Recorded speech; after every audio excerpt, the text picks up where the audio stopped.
Assalamualaikum. Bertemu lagi dengan Mimin di Bertani Cabai. Pada hari ini, tanaman cabai sudah berusia 67 hari setelah tanam. Kali ini Mimin akan melakukan spray yang ke-12. Pada spray kali ini Mimin menggunakan nutrisi kalinia dengan dosis 2 ml untuk 1 liter air.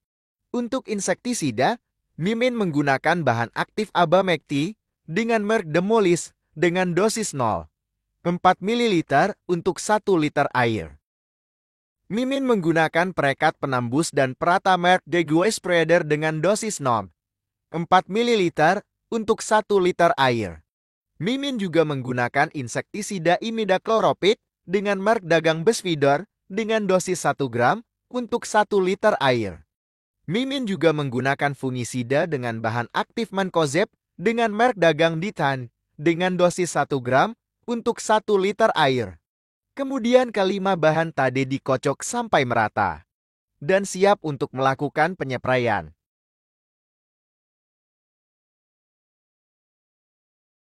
Spray ke daun, batang tanaman hingga merata. Kali ini Mimin akan membahas tentang 7 jenis hama tanaman cabai dan gejalanya yang sering menyerang tanaman cabai. Menanam cabai juga berarti Anda harus mewaspadai hama dan penyakit yang menyerang tanaman cabai. Penanganan harus dilakukan dengan segera, agar tanaman cabai tidak rusak atau mati. Pertama, Thrips merupakan vektor virus yang dapat menyebabkan penyakit keriting. Thrips berwarna kuning kecoklatan, dan gerakannya sangat cepat. Pada saat kemarau populasinya sangat tinggi. Hama ini menyukai daun-daun muda. Gejala awal serangan thrips adalah daun yang terserang memperlihatkan gejala noda keperak-perakan yang tidak beraturan akibat adanya luka dari cairan makan serangga tersebut. Noda keperakan tersebut akan berubah menjadi coklat tembaga dan daun-daun akan mengkeriting ke atas.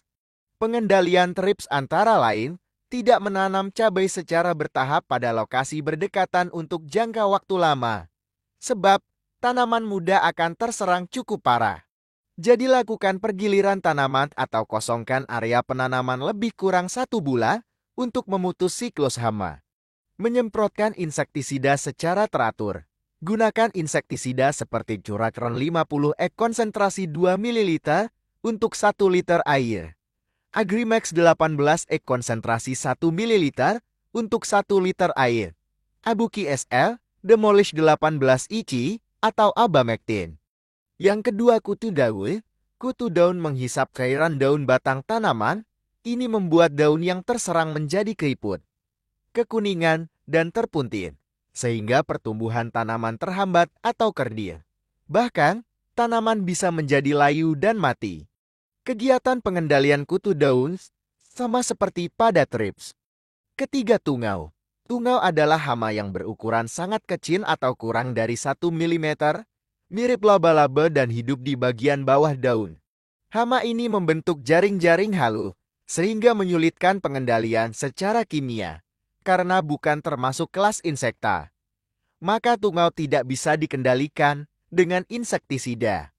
Tungau menyerang daun-daun muda, gejalanya adalah meninggalkan warna coklat mengkilap pada permukaan daun.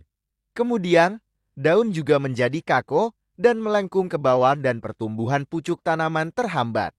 4 hari kemudian pucuk-pucuk tanaman akan nampak seperti terbakar dan berguguran. Selain menggunakan akarisida, pengendalian tungau juga bisa dilakukan dengan mengumpulkan semua bagian yang terserang utamanya daun kemudian masukkan ke plastik untuk dibakar atau dimusnahkan. Keempat, kutu kebul. Gejala serangan kutu kebul antara lain berupa bercak nektrote pada daun, akibat rusaknya sel-sel dan jaringan daun. Pengendalian hama sesegera mungkin dengan menyemprotkan larutan teflubenzuron 50 IC, permetrin 25 IC, imidacloropid 200 detik R dan metidation di bagian bawah daun. Kelima, lalat buah. Gejala serangan lalat buah ditandai dengan titik hitam pada pangkal buah. Jika dibelah di dalam buah, dapat ditemukan belatun atau larva lalat buah. Untuk penanganan gunakan perangkap lalat buah berbahan aktif petrogenol. Semprotkan insektisida misal Dicis 2, 5 IC, atau Curacron. Ke-6 ulat buah dan ke-7 ulat grayap. Bisa dilakukan spray decis 2,5 H atau Bulldog 25A, dosis 1 ml 1 liter air hingga tuntas. Sekian untuk video kali ini, dan sampai jumpa di video selanjutnya.